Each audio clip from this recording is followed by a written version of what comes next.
Louis Henry Sullivan was born on September 3, 1856 and died on April 14, 1924.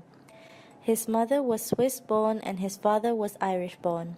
However, they immigrated to the United States, making him an American architect. He entered MIT by the age of 16 as he graduated his high school a year early. He also bypassed his first 2 years at MIT.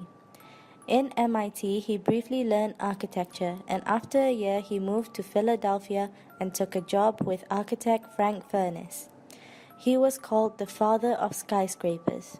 He foreshadowed modernism with his famous phrase, "Form follows function." He was an influential architect and critic of the Chicago School and was a mentor to many, such as Frank Lloyd Wright. He has done a total of 256 commissions and projects. The auditorium was designed in 1886 by Danker Adler and Louis Sullivan and completed in 1889. Instead of having woods that were used for walls and ceilings of the theater, they decided to put plaster, and as for the exterior, they used stone walls.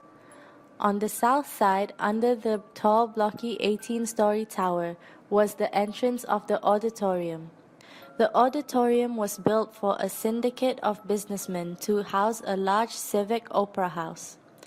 Sullivan and Adler designed a tall structure with load being outer walls and based the exterior look partly like the design of H. H. Richardson's Marshall Field Warehouse. The bottom 3 floors of the building were made of large, dark granite stone blocks, while the other 7 floors and the tower above were made out of lighter limestone. The auditorium was in the center of the building. It seats about 4,300 seats. It was designed so that all the seats would have a good view and acoustics. It included organic architecture, nature, and form follows function.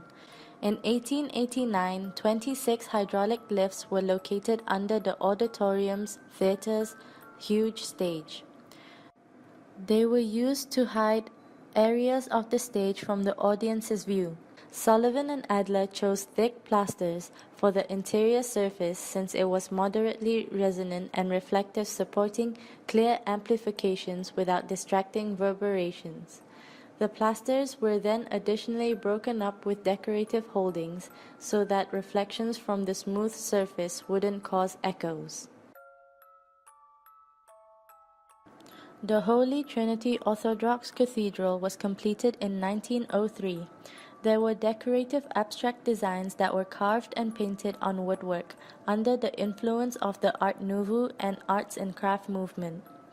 The church retains many features of the Russian provincial architecture, including an octagonal dome and a frontal bell tower.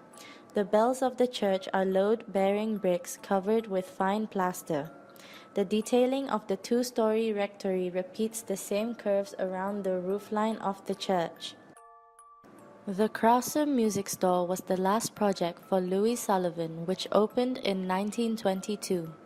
The Krause Music Store had curvilinear plan forms and very detailed framing in picture window. He was asked to design the building's beautiful green terracotta facade.